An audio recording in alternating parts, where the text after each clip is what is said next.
Hi, I'm Jonathan Grubb, and this is Wisconsin Forward. On today's show, we'll be hearing from a local church fellowship. It's the Stevens Point Unitarian Universalist Fellowship. The fellowship was established here in Stevens Point in 1966. It is a lay-led fellowship where services are led by members of the community and of the fellowship. Unitarians embrace religious pluralism in the search for truth and justice. Joining us today is our guest, Jim Coakley. He is the ministerial intern at the Unitarian Universalist Fellowship here in Stevens Point and currently in seminary at the Meadville Lombard Theological School. Welcome to the show, Jim. Thank you for coming. Good to be here. We're happy to have you.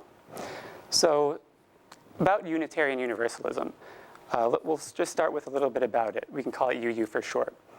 Many people are probably not familiar with this religion. And being a non-creed based religion, but one that does have certain precepts, how would you familiarize people with it or describe it to people? Well, that's a good question because it starts with a really long, unusual name, Unitarian Universalism. Yes. So that's usually where I start. So kind of explaining the two names. So Unitarian, think of unity, and in that sense it's like there is just one God or one divine, and then universalism means it's open to everybody. So kind of one divine and it's open to everybody is just sort of the general way I would describe Unitarian Universalism. But I actually brought a little reading today. It's a favorite of mine called The Cathedral of the World, and it's by a Reverend Forrest Church, who's a Universalist theologian. If I can share that, I think it's a good story to explain it. Yeah, we'd love to have you share that. Okay. Please go ahead. So it says, "Welcome to the Cathedral of the World. Above all, contemplate the windows. In the Cathedral of the World, there are windows beyond number, some long forgotten, covered with many patinas of grime, others revered by millions, the most sacred of shrines. Each in its own way is beautiful.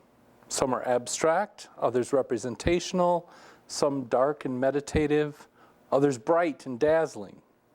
Each window tells a story about the creation of the world, the meaning of history, the purpose of life, the nature of humankind, the mystery of death. The windows of the cathedral are where the light shines through. And because the cathedral is so vast and our life so short and our vision so dim, over the course of our pilgrimage, we are able to contemplate only a bit of the cathedral, explore a few apses, reflect on the play of light and darkness through a few of its myriad windows. Yet by pondering and acting on our ruminations, we discover insights that will invest our days with meaning." So, a 21st century theology based on the concept of one light and many windows offers to its adherents both breadth and focus. Honoring multiple religious approaches, it only excludes the truth claims of absolutists. That's because fundamentalists claim that the light shines through their window only, and then some, as we know from painful recent experience, go so far as to beseech their followers to throw stones through other people's windows. Now, skeptics draw the opposite conclusion. Seeing the bewildering variety of windows and observing the folly of the worshipers, they conclude there is no light. But the windows are not the light, they're where the light shines through. And we shall never see the light directly, only as refracted through the windows of the cathedral. Now, the reason I like that reading is because I think we believe, and when I say we, I speak for myself because we're not a creedal faith, but generally, we believe that religious seeking or seeking after the ultimate questions, is there a God? What's my meaning in life? What happens after we die? Are universal things in human nature. And so we kind of embrace the universality of religion. Sorry, that's a long answer. But And it sounds like that also acknowledges maybe it's different for some people than for others as they search for that truth. And that's why he talks about the light shining through the window, but through any different part of it. Right. It's like as if you and I came up to a window and went through a different pane. I have the green one, you have the red one, but we're still looking at the same light. Very good. I see. And maybe this is a question we can just ask at the beginning in case people have heard about it and they have similar names. Is Unitarian Universalism in any way associated with the Unification Church or the Unity Church? Actually, we get that all the time, and I'm not surprised because we all start with U, and people usually just call us the UU, so they don't remember the names. No, there's no relationship whatsoever. That's the Unification Church is the one by Sun Young Moon. It's also often considered a cult. So we know what UU is, and at least two things that it's not.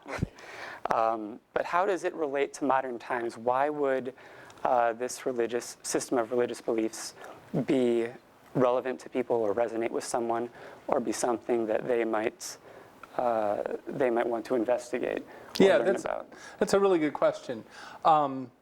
Because there's a lot of research from the Pew Research Foundation that has talked about what are people's religious faith. People in the United States, they poll them every decade.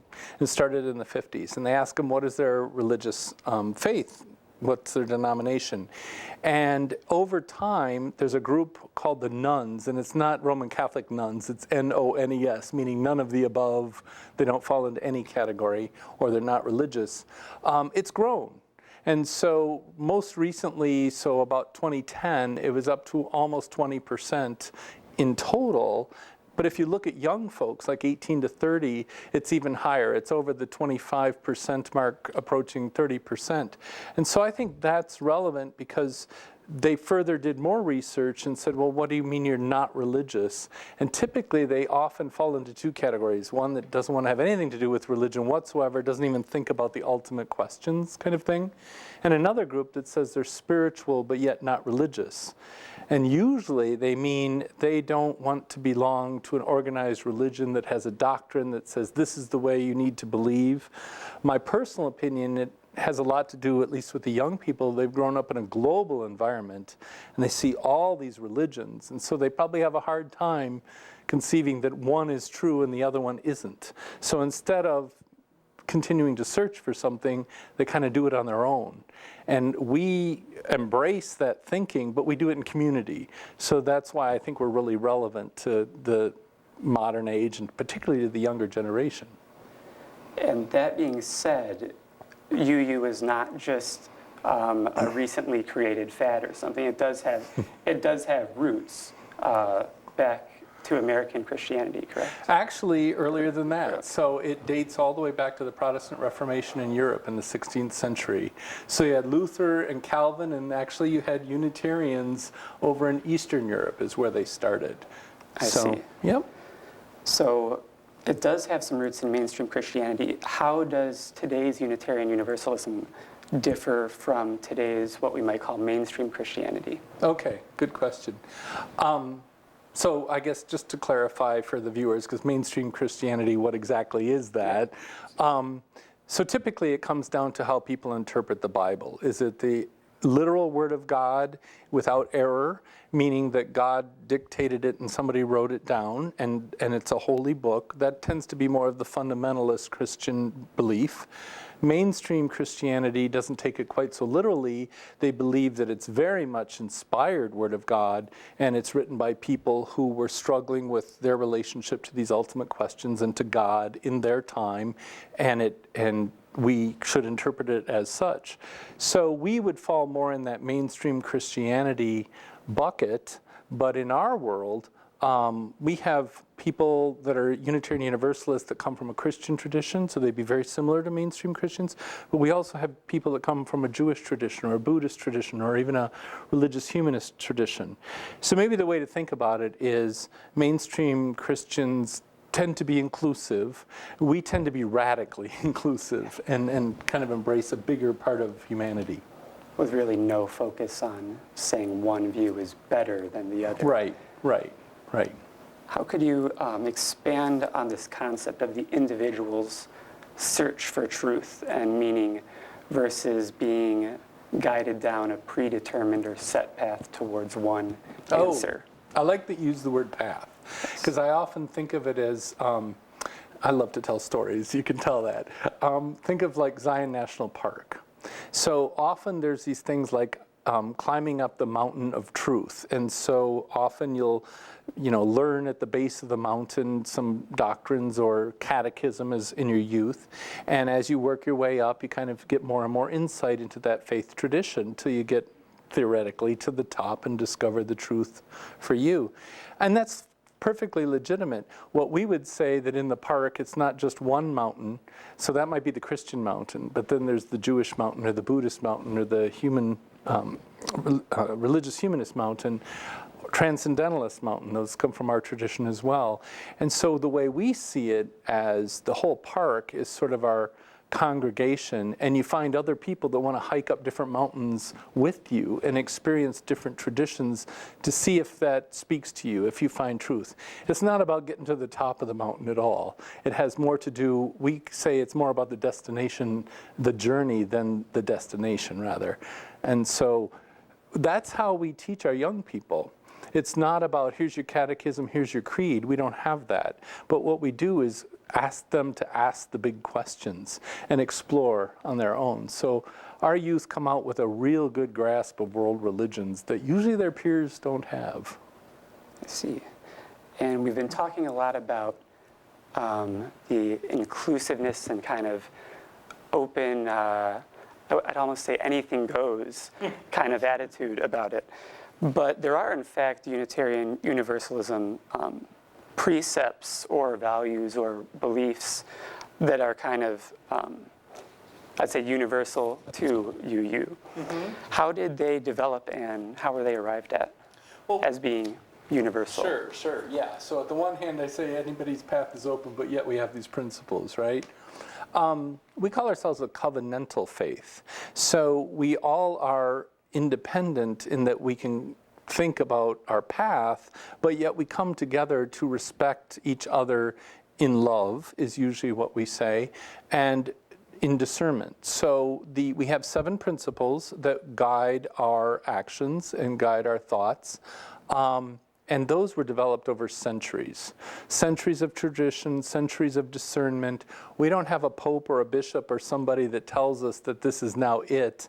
We use a democratic process. So we come together as one body of faith and decide, like, yes, we agree that this is exactly how we are at this moment. And they're not static. We have there used to be only 6. And then later on, a 7th one was added. And so about every 10, 20 years, a new generation comes forward, and do these still make sense to us? So that's a lot of discernment in community. That's very nice because it can adapt to a changing world as Absolutely. new things evolve and Absolutely. maybe new values are discovered. Well, in modern society, the issues we face today are so much different than millennia ago. And so we are very open to what is the issue facing society today and what does our tradition say. So we're not held to a specific creed and that has to be our interpretation. In fact, it changed a lot when modern science came to be. So we applied like scientific principles. Evolution is one example. We're like, well, wait a minute, that makes sense. Well, is that counter to religious beliefs? No, it's part of religious beliefs. This is how the world came into creation, and it's still as much beautiful and spiritual as it ever was. And so the viewers have them here. These are the 7 principles of Unitarian Universalists from the Unitarian Universalist Association website. First principle is the inherent worth and dignity of every person. Second principle, justice, equity, and compassion in human relations. Third principle, acceptance of one another and encouragement to spiritual growth in our congregations. Fourth principle, a free and responsible search for truth and meaning. Fifth principle, the right of conscience and the use of the democratic process within our congregations and in society at large. The sixth principle, the goal of world community with peace, liberty, and justice for all. And the 7th principle, respect for the interdependent web of all existence, of which we are all a part. Now, of those 7, which resonate with you most strongly or appeal to you as a belief system and guiding values? Well, and I'll give you my opinion, but it seems to be generally the opinion of most of our congregations and most of the people. I know that you went through the list pretty fast for the viewer, but really it's the first one and the last one are truly principles. So the first one is the inherent worth and dignity of everyone, and I always add with no exceptions, period, just for emphasis. And the last one is that we're part of an inherent web of all existence. So it isn't just human beings, or it isn't just white wealthy folks in the northern hemisphere. It's everything and everyone all together, and you recognize the interconnectedness. Those tend to guide our thinking and our discussions. A lot of sermons refer back to those. All the others are sort of a to-do list. So this is how we do this. We do it through the democratic process. We believe in justice for all. We're big into believing that there should be paradise on earth. It isn't just until at the end of life, it's the here and now. And how do you do that? Make sure that everyone has human rights, making sure that there aren't injustices happening. But that's how we epitomize the inherent worth and dignity of everyone. Does that make sense? Yeah, and just correct me if I'm wrong, but when you say democratic process, it's even a democratic process beyond just majority rule. It's not like a church will take a vote, and if it's 60-40, then the 40 are imposed upon somehow by the 60. Well, but they try to be accommodated. Absolutely, absolutely. And actually negotiate. Yeah, so that's a very good example. So if you had the inherent worth and dignity of everyone, so let's just say that you're somehow disabled. Well, we can't all rule that we're all going to have super high steps in all of our churches just because we like it better that way. I mean, that would go completely against being open to everyone. So that's a good example. And I think you've given a very excellent view of what Unitarian Universalism is and its beliefs and what. But how about let's get back locally, because this is a real church here in Stevens Point, the Unitarian Universalist Fellowship. So what are some of the activities that you've been engaged in locally, either in the recent past or that you might have planned for the future? Okay. Well, first, the viewers need to understand that it's a small congregation. They're growing actually quite steadily, but they're only a little bit over 50 members. So most of the things that they do is bolster each other to go out and build a better world. That's usually something that we say at the end of our services, go in peace and build a better world. And the individuals have passions that they go out and work in. It could be environmental, it could be domestic abuse, it could be human rights kind of things, a lot of different activities that the members are very active in. That being said, once a month they give their offering to a local charity, and they all decide what those are going to be. So that's one thing they do in community. Another, and this one's kind of more social in my opinion, is they adopted a part of the highway and they go out and clean it up, keep the litter out of the environment. But very recently, in fact, this month, they are going to be supporting an equality march and event up in Wausau. And it's focused on LGBT rights up in Wausau. And so the whole congregation's going to go up and walk in the walk, and they've sponsored a booth up there. So that's one of the first forays into being more visible and more unified when they go out and do something. Very nice. If someone came to a UU Fellowship congregation meeting and it was their first time, what type of experience and environment should they expect? Well, like I said, it's a small congregation, so if I said it in one word, it'd be engaging. So when you come in, it's a smaller building, but they've done a lot to make it feel homey. It's almost like someone's living room. They use a lot of color and things, so it feels very inviting. And the people are very warm and friendly. Our services run sort of like a Protestant, usual Protestant service. And I think the one thing that people would find different is after the sermon or after the speaker presents, and it's usually 15, 20 minutes near the end, we open it up to the entire congregation to share what they think about that topic, their own personal experiences, things like that for about 5 or 10 minutes. And so that, once again, talks about how engaging it is and more of a community spirit. Then we close with a song, and one of the things I really like about this congregation, it's their tradition to move to the outer walls of the sanctuary and actually hold hands, and they recite a communal blessing to each other. And then, of course, it's food. Food's big in this congregation, and they move to refreshments, and people stay and talk. And so often it's about the topic that the service was, or just greeting each other. So you'll find them very engaging, very friendly. Is any sort of childcare available? Yes, good question. They always have childcare. Paid childcare providers, we make sure they show up. Yep. And finally, if someone wanted more information, where could they go to obtain that? The best thing is Google it. Go out on the website. It's Stevens Point Unitarian Universalist Fellowship, or SPUUF, which unfortunately spells spoof. And they lovingly call themselves that. So SPUUF.org. And you can find all about the location. It's on Algoma Street on the east side of town, kind of a couple blocks west of the new cops, across from the National Guard Armory. Right near the armory. Yep. Right? It has service times, it has all of our programs, and tells a little bit description about the congregation.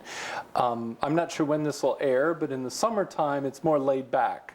They only have a service once a month, and it's breakfast and then the service.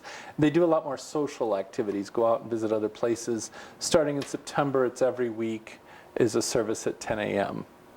All right, thank you. Again, this is Jim Coakley. That website again was SPUUF.org. If you'd like more information on the Stevens Point Unitarian Universalist Fellowship. Thank you for joining us.